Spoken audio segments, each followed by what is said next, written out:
भगवत गीता अध्याय 3 श्लोक 22। हे पार्थ, समस्त तीनों लोकों में मेरे लिए कोई कर्म निश्चित नहीं है, न ही मुझे किसी पदार्थ का अभाव है और न ही मुझ में कुछ पाने की अपेक्षा है। फिर भी मैं निश्चित कर्म करता हूँ। अर्थात हम सब इसलिए कार्य करते हैं क्योंकि हमारी कुछ मूलभूत आवश्यकताएं होती हैं। हम सब भगवान के अणु अंश हैं जो आनंद के महासागर हैं और इसलिए हम भी आनंद चाहते हैं। फिर भी हमें अभी तक पूर्ण आनंद प्राप्त नहीं हुआ है क्योंकि हम स्वयं को असंतुष्ट और अपूर्ण समझते हैं। हम जो कुछ भी करते हैं केवल आनंद की प्राप्ति के लिए ही करते हैं। लेकिन आनंद भगवान की एक शक्ति है और केवल वे ही असीम आनंद के स्वामी हैं। भगवान ही पूर्ण और स्वयं सिद्ध हैं और उन्हें किसी बाहरी पदार्थ की कोई आवश्यकता नहीं पड़ती। इसलिए उन्हें आत्माराम, आत्मर्ति और आत्मक्रिया भी कहा जाता है। यदि ऐसा परम पुरुष कोई कार्य करता है तब उसका केवल एकमात्र यह कारण होता है कि वे अपने लिए कुछ न कर लोगों के कल्याण के लिए ही कार्य करेगा। इस प्रकार से श्री कृष्ण अर्जुन को बताते हैं कि साकार रूप में भी ब्रह्मांड में मेरे लिए किस प्रकार के नियत कर्म नहीं हैं। लेकिन फिर भी मैं लोगों के कल्याण के लिए कर्म करता हूँ। अब वे स्पष्ट करते हैं कि जब वे कर्म करते हैं तब भी उससे किस प्रकार से मानव मात्र का कल्याण पूरा होता है। भगवत गीता अध्याय 3 श्लोक 23। यदि मैं सावधानी पूर्वक नियत कर्म नहीं करता तो हे पार्थ, सभी लोगों ने निश्चित रूप से सभी प्रकार से मेरे मार्ग का ही अनुसरण किया होता। अर्थात पृथ्वी पर अपनी दिव्य लीलाओं को प्रदर्शित करते हुए श्री कृष्ण एक राजा और महान महानायक की भूमिका निभा रहे थे। श्री कृष्ण ने भौतिक संसार में अति धर्म परायण वृष्णि वंश के राजा वासुदेव के पुत्र के रूप में जन्म लिया था। यदि भगवान कृष्ण अपने निर्धारित वैदिक कर्मों का निर्वाहन नहीं करते तब सामान्य जन भी उनके पदचिह्नों का अनुसरण यह सोचकर करते कि उनका उल्लंघन करना एक सामान्य प्रथा थी। श्री कृष्ण कहते हैं कि ऐसा करने से मानव जाति के विनाश का दोष उन पर लगता। भगवत गीता अध्याय 3 श्लोक 24। यदि मैं अपने निर्धारित कर्म नहीं करता तब ये सभी लोग नष्ट हो जाते और मैं संसार में उत्पन्न होने वाली अराजकता के लिए उत्तरदायी होता और इस प्रकार से मानव जाति की शांति का विनाश करने वाला कहलाता। अर्थात जब श्री कृष्ण धरती पर मनुष्य के रूप में प्रकट हुए तब उन्होंने योद्धा राजाओं के परिवार के एक सदस्य के रूप में समाज में अपनी प्रतिष्ठा के अनुसार उपयुक्त सभी प्रकार के अपेक्षित शिष्टाचारों और कुलाचारों को अपनाया। यदि वे इसके विपरीत कर्म करते तब अन्य मनुष्य भी यह सोचकर उनका अनुकरण करते कि उन्हें भी धर्मपरायण राजा वासुदेव के सुयोग्य पुत्र के आचरण का अनुकरण करना चाहिए। यदि श्री कृष्ण वैदिक कर्म का अनुपालन करने में असफल हो जाते तब मानव जाति भी उनके पदचिन्हों का अनुसरण कर कर्म के अनुशासन से पलायन कर अराजकता की स्थिति में आ जाती। यह एक गंभीर अपराध होता और श्री कृष्ण इसके दोषी कहलाते। इसलिए वे अर्जुन को समझाते हुए कहते हैं कि यदि वह अपने वर्ण धर्म का पालन नहीं करेंगे तब उसके कारण समाज में अराजकता उत्पन्न होगी। अर्जुन युद्ध में पराजित न होने वाला विश्व विख्यात योद्धा था और धर्मपरायण सत्यवादी राजा युधिष्ठिर का भाई था। यदि अर्जुन धर्म की रक्षा के लिए अपने कर्तव्य का पालन करने से मना कर देता तब अन्य पराक्रमी और श्रेष्ठ योद्धा भी उसका अनुकरण करते हुए धर्म की रक्षा के निमित्त अपने नियत कर्तव्य पालन को त्याग देते। इससे संसार का संतुलन डगमगा जाता और निर्दोष तथा सद्गुणी लोगों का विनाश हो जाता। इसलिए श्री कृष्ण ने समूची मानव जाति के कल्याणार्थ अर्जुन को उसके लिए निश्चित वैदिक कर्तव्यों की उपेक्षा न करने के लिए मनाया। भगवत गीता अध्याय 3 श्लोक 25। हे भरतवंशी, जैसे अज्ञानी लोग फल की आसक्ति की कामना से कर्म करते हैं, उसी प्रकार बुद्धिमान मनुष्यों को लोगों को उचित मार्ग की ओर चलने के लिए प्रेरित करने हेतु अनासक्त रहकर कर्म करना चाहिए। अर्थात श्लोक 20 में पहले श्री कृष्ण ने लोक संग्रह में वापी संपश्यन कुर्तमर्हसि शब्दों का प्रयोग किया था, जिसका अर्थ जन कल्याण की भावना से युक्त होना है। इस श्लोक में लोक संग्रह चिकीर्षुः शब्द का अर्थ विश्व के कल्याण की इच्छा है। इस प्रकार श्री कृष्ण पुनः इस पर बल देते हैं कि बुद्धिमान मनुष्य को सदैव मानवता के कल्याणार्थ कार्य करना चाहिए। इस श्लोक में सत्य विद्वांस शब्द का प्रयोग उन लोगों के लिए किया गया जो अभी तक शरीर की चेतना में स्थित हैं और सांसारिक सुखों में आसक्त रहते हैं, लेकिन धार्मिक ग्रंथों द्वारा प्रतिपादित वैदिक रीतियों में पूर्ण विश्वास रखते हैं। उन्हें अज्ञानी कहा जाता है क्योंकि यद्यपि उन्हें धार्मिक ग्रंथों का सैद्धांतिक ज्ञान होता है, लेकिन वे भगवत प्राप्ति के परम लक्ष्य को समझना नहीं चाहते। ऐसे अज्ञानी मनुष्य बिना किसी आलस्य और संदेह के निःसंकोच होकर धर्म ग्रंथों के आदेशों के अनुसार अपने कर्तव्यों का पालन करते हैं। उन्हें यह दृढ़ विश्वास होता है कि वैदिक कर्तव्यों और कर्मकांडों का अनुपालन करने से उन्हें उनकी इच्छा के अनुरूप भौतिक सुख प्राप्त होंगे। इसलिए यदि ऐसे लोगों का भक्ति के परम सिद्धांत में विश्वास विकसित हुए बिना धार्मिक कर्मकांडों से विश्वास उठ जाता है, तब वे कहीं के नहीं रहेंगे, अर्थात उन्हें कुछ भी प्राप्त नहीं होगा। भगवत गीता अध्याय 3 श्लोक 26।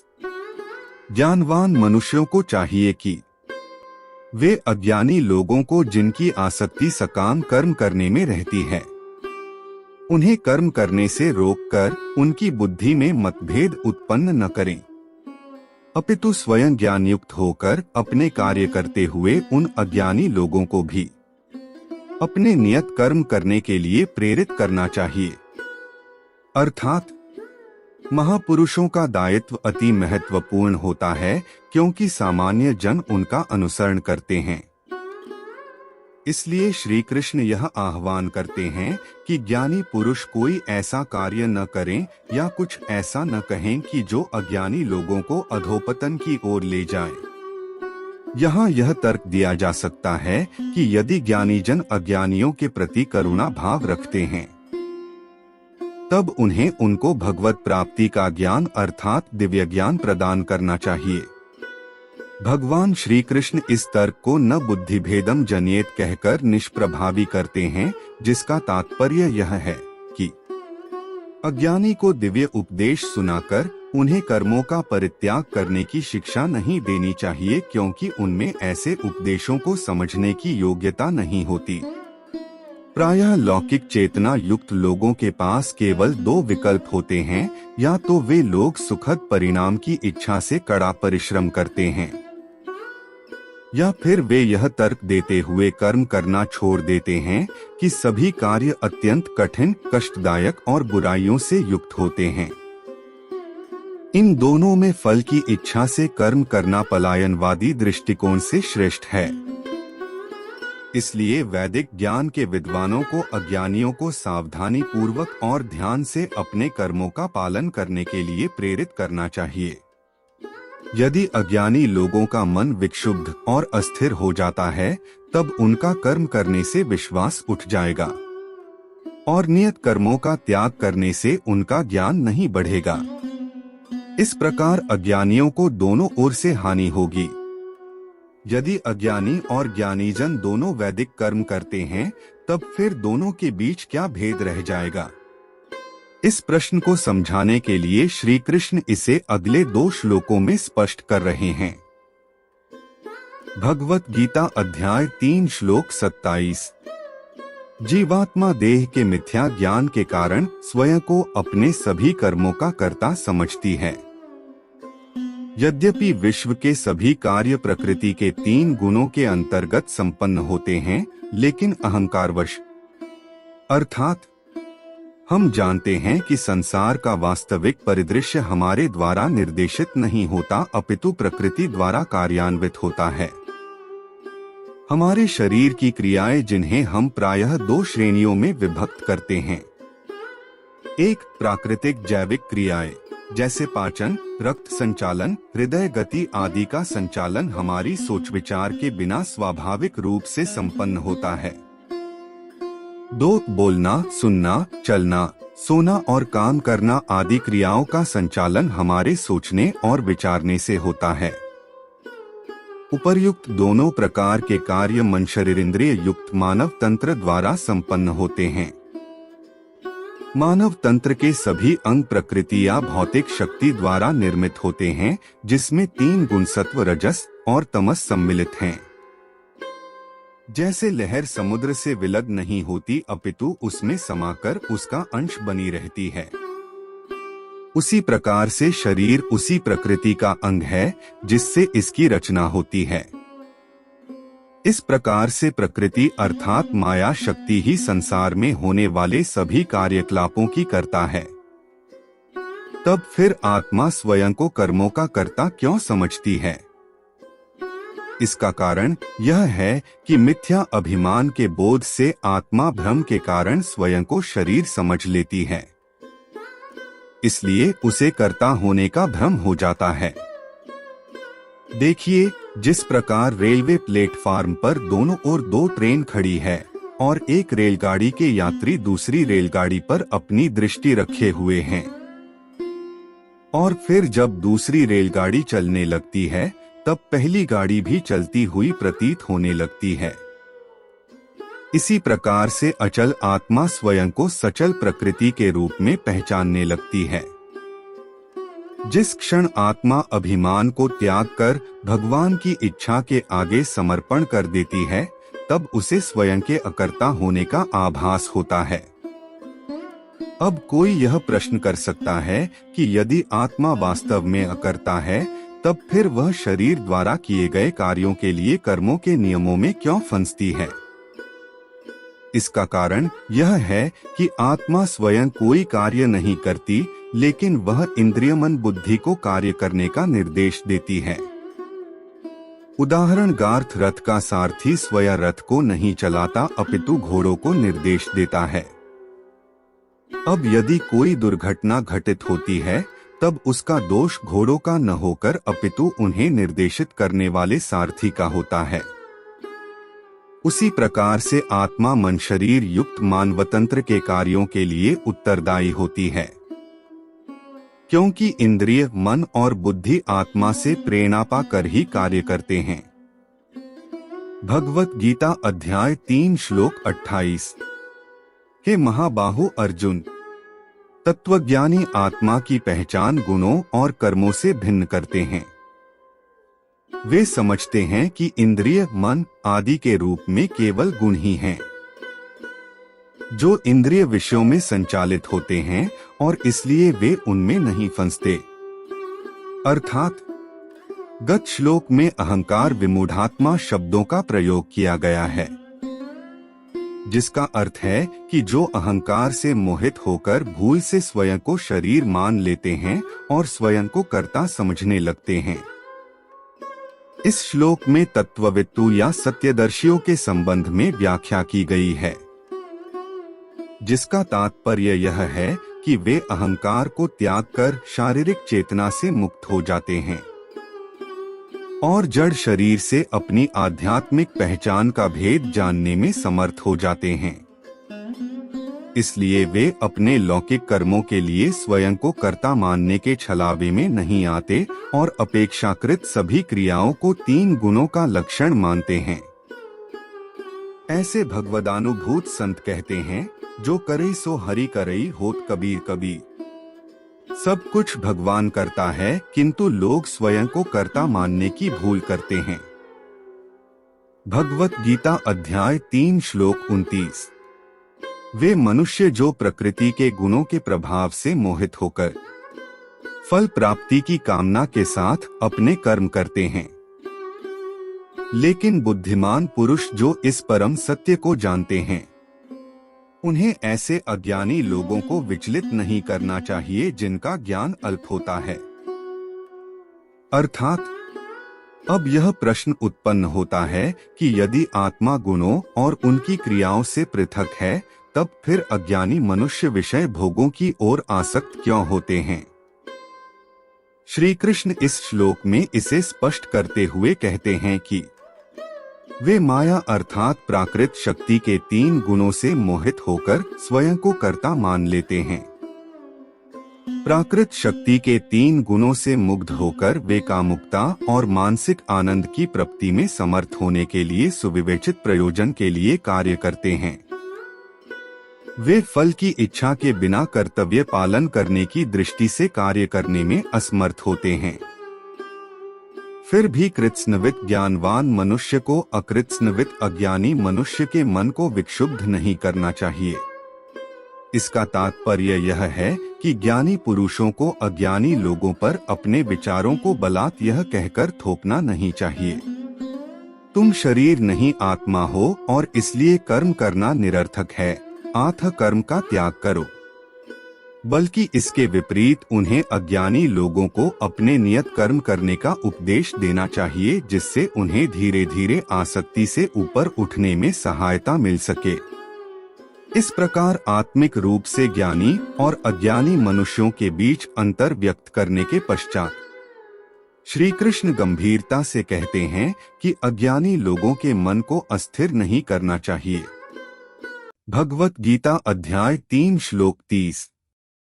अपने समस्त कर्मों को मुझको अर्पित करके और परमात्मा के रूप में निरंतर मेरा ध्यान करते हुए कामना और स्वार्थ से रहित होकर अपने मानसिक दुखों को त्याग कर युद्ध करो। अर्थात अपनी विलक्षण शैली में श्री कृष्ण पहले विषय को प्रतिपादित करते हैं और तत्पश्चात अंतिम रूप से उसका सार प्रकट करते हैं। अध्यात्मचेतसा चेतना शब्द का अर्थ भगवान को समर्पित करने की भावना के साथ तथा संन्यास्य शब्द का अर्थ जो भगवान को समर्पित न हो उन सबका परित्याग करना है। निराशिनी शब्द का तात्पर्य कर्मों के फलों में आसक्ति न रखने से है। स्वामित्व के दावे को त्यागने के लिए सभी कर्मों को भगवान के प्रति समर्पित करने की चेतना से युक्त होना और अपने निजी लाभ, लालसा और शोक का त्याग करना आवश्यक है। पिछले श्लोक में दिए गए उपदेशों का सार यह है कि हमें निष्ठापूर्वक यह चिंतन करना चाहिए, मेरी आत्मा परम शक्तिशाली भगवान का अणु अंश है। वे सभी पदार्थों का भोक्ता और स्वामी हैं। मेरे सभी कर्म उनके सुख के निमित्त हो और इसलिए मुझे अपने सभी कर्तव्यों का पालन उनके प्रति यज्ञ या समर्पण की भावना से करना चाहिए। उनके द्वारा प्रदत्त शक्ति से ही मैं अपने यज्ञ कर्म को संपन्न करता हूँ। इसलिए मैं अपने कर्मों के शुभ परिणामों का श्रेय नहीं लूंगा। भगवत गीता अध्याय 3 श्लोक 31। जो मनुष्य अगाध श्रद्धा के साथ मेरे इन उपदेशों का अनुपालन करते हैं और दोष दृष्टि से परे रहते हैं, वे कर्म के बंधनों से मुक्त हो जाते हैं। अर्थात परम कृपालु भगवान ने सिद्धांत शब्द की व्याख्या अत्यंत विशद शैली में मत के रूप में की है।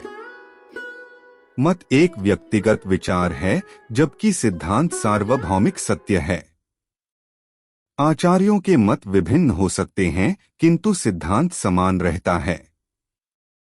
दार्शनिक और आचार्य अपने मत को सिद्धांत का नाम देते हैं, किंतु गीता में श्री कृष्ण ने अपने सिद्धांतों को विचारों के रूप में अभिव्यक्त किया है। अपने आचरण द्वारा वे हमें सौहार्दपूर्ण और दीनता का व्यवहार करने का उपदेश दे रहे हैं। कर्म करने का आह्वान करते हुए श्री कृष्ण अब भगवद गीता के उपदेशों के महत्व को श्रद्धापूर्वक स्वीकार करने और उन्हें अपने जीवन में अपनाने का संदेश देते हैं। मानव के रूप में हमारा दायित्व है कि हम सत्य को जानें और तदनुसार अपने जीवन को सुधारें। ऐसा करने से हमारे मानसिक संताप, काम, लोभ, ईर्ष्या, मोह आदि शांत हो जाते हैं। पिछले श्लोक में श्री कृष्ण ने अर्जुन को स्पष्ट रूप से अपने सभी कर्म उन्हें समर्पित करने को कहा था। वे जानते हैं कि उनसे ईर्ष्या करने वाले लोगों के लिए, जिनका भगवान में विश्वास नहीं है, उनके कथन उपहास और निंदा का कारण हो सकते हैं। इसलिए अब वे अपने दिव्य उपदेशों को समर्पित भाव से स्वीकार करने पर जोर देते हैं। उनके कथन के अनुसार जो मनुष्य इन उपदेशों का श्रद्धापूर्वक अनुसरण करते हैं, वे कर्म के बंधन से मुक्त हो जाते हैं।